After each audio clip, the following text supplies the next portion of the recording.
लेकिन किशोरी जी के हाथ से निकसो मक्खन जैसे ही ठाकुर जी के अधर पर गयो, अधर पर जाते ही ठाकुर जी तो बेसुध होकर मूर्छित होकर गिर पड़े वहीं पर। आहा, ऐसा स्वाद आ रहा है, ऐसा रस आ रहा है, किशोरी जी के हाथ से निकलो है।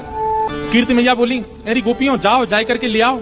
अरे मैया वहां पे एक छोटी सी सखी खड़ी है रक्षा में मक्खन की, वही तो कह दे वो ले आवेगी। अरे गोपियों जाओ, वह सखी तो कौन मक्खन लेके आवेगी, छोटी सी लाली है। मां गए तो ना तो लाली है ना मक्खन है, सब चलो गो। अरे महाराज दौड़ी दौड़ी आई, अरे मैया काबे हो, बोल मक्खन तो मां मिलो ही नहीं है, और वो सखी भी ना है, वो गोपी ना है छोटी सी, कहां चली गई। इतने में ललता विशाखा आदि सब छोटी छोटी आ गई। बोले अरे या पूरे बरसाने में हम 8 के अलावा कोई को अनुमति नहीं है वृषभानु भवन में जाके किशोरी जी के पास खड़े हुए। ये 9वीं सखी कौन सी आई, तू गई? बोले ना मैं तो नहीं। तो तू आई थी? बोले मैं भी नहीं। सब आपस में बोले हम तो नहीं। तभी विशाखा जी को दिमाग घूमो, बोले मक्खन निकसो, वो भी पहली बार, और तभी एक नई सखी को आगमन भयो, और वो रक्षा की भावना कह के गई, और जब लौट के आके देखो तो ना सखी मिली ना मक्खन। कहीं ऐसा तो ना है सखी के भेष में कोई सखा आया हो। किशोरी जी बोली, तुम पे घूम फिर के एक ही बात है, जरूर नंद नंदन पे आरोप लगाई रही होंगी। विशाखा बोली, और कोई है ही ना सके। श्री जी तुम शर्त लगाए लो, हम तो वही आयो, वही लेके गए। किशोरी जी बोली, ना वो ऐसे ना है। सबरी सखी बोली, तो चलो फिर नंद भवन चले, नंदगाम चले, जाके न पतो करके हमें कछु तो सुराग मिलेंगे, कछु तो सबूत मिलेंगे मक्खन के। सब सखियां जा रही है नंद भवन। क्यों? नंद भवन तो बहुत दूर है, बीच मार्ग में ही देखो एक वृक्ष के नीचे बेसुध पड़े हैं ठाकुर जी। विशाखा बोली, एनी कोई सखी पड़ी है एक वृक्ष के नीचे? बोले भैया कोई सखी होती तो न लाज करके लेटती है, तो बेलाज सी लेटी है। पास जाए करके जैसे ही देखो मुंह पे पूरे पे मक्खन लगो है, और ठाकुर जी चटकारे ले करके प्रेम से पा रहे हैं। किशोरी जी ने जैसे ही देखो, बोले देखो तुम्हें मेरी सौगंध है, ये तो मेरे मन की पूरी भई है। आज मैं जब से मक्खन निकाल रही तब से मेरे मन में आ रहा हो कि मक्खन को सबसे बड़ा प्रेमी तो श्री कृष्ण है, वो आकर के मेरा मक्खन ग्रहण कर ले जाए, और वो पूर्ण है। अब हल्ला मत करियो, तुम्हें मेरी। श्री जी मनाने लगे, ठाकुर जी फिर नहीं माने। सो श्री जी उठ करके यमुना जी के तट पर चली गई। जैसे ही श्री जी के नेत्रों का अश्रुबिंद आकर के यमुना जी के जल में एक बूंद गिरा, यमुना जी का संपूर्ण जल लाल पड़ गया। यमुना जी प्रकट हो गई, हे श्यामा जी आपको किसने विरह दिया, इतनी वेदना आपके हृदय में हो रही है। अभी आपके अश्रुबिंद का ताप इतना था, इतना ताप तो हमारे भैया यमराज नहीं देते किसी को नरक में, जितना ताप में आप हो इस वक्त। आप बताइए तो सही, किसने दिया आपको ये? श्री जी थोड़े भाव में बोली, तुम्हारे श्याम सुंदर मान करके बैठे 3 दिन हो गए, रीझ ही नहीं रहे। यमुना जी बोली, हाँ श्री जी को श्रम करा रहे?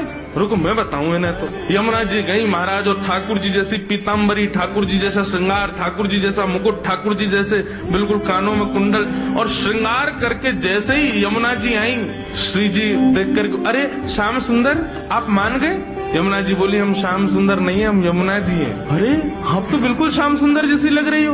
बोले यार श्याम सुंदर ने अपने रूप पे, अपनी वाणी पे, अपने कटाक्ष नेत्रन से पूरी गोपीन को कष्ट दे रखो। या श्याम सुंदर को यही के रूप से कष्ट दूंगी मैं।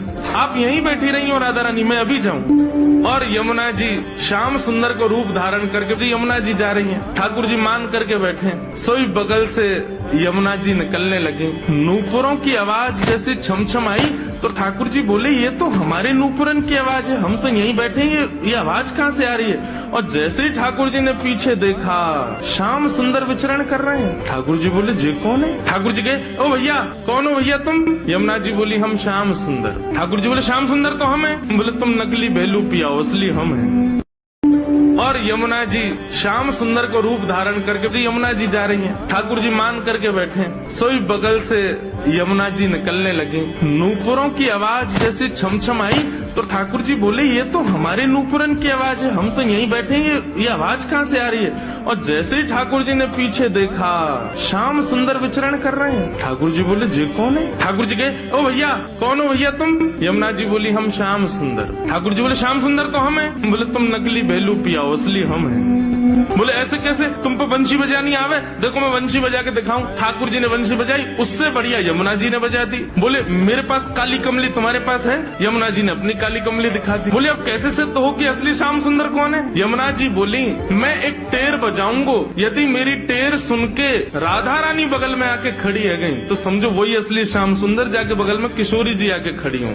अब ठाकुर जी बोले, हम तो मान करके बैठे, हमारे बगल में तो आएंगी नहीं, वो इन्हीं के बगल में आएंगी। जैसे ही टेर बजाई, श्री जी आने लगी। ठाकुर जी दौड़ करके गए श्री जी के चरणों में। आप मैं असली श्याम सुंदर, मेरे बगल में, मैं कभी मान नहीं करूंगा आज के बाद, आप मेरे बगल में बैठ जाओ, एक बार सिद्ध कर दो। श्री जी बोली कौन कौन कहाँ से आ जाते हैं नकली नकली लोग, असली श्याम सुंदर तो वो। श्री जी गई और श्री यमुना जी के बगल में जाके खड़ी हो गई। अब तो सब गोपियां उन्हीं के चंवर डुरावे, उन्हीं पे इत्र छिड़कावे, उन्हीं पे गुलाब जल अर्पित करें, सिंहासन पे उन्हीं को बैठावे, उन्हीं को भोग लगावे और दूर करे श्याम सुंदर रो में। बोले मैं हूँ असली श्याम सुंदर, जी कहाँ से नकली आ गए हो। जैसे ही श्याम सुंदर रुदन करने लगे, श्री जी बोली अब ठीक है, अब मान खत्म हो गया है, अब आप बुला लो। तब यमुना जी गई, बोले श्याम सुंदर आप ही हो असली श्याम सुंदर, हम तो श्री यमुना जी, हम तो यमुना महारानी है, बस आपसे एक ही प्रार्थना है, आज के बाद वचन दो हमारी श्यामा जी को कभी कष्ट नहीं दोगे। तब श्याम सुंदर ने यमुना जी को वचन दिया, बोले आज से हम नियम लेते हैं कि जब ये मान करेंगी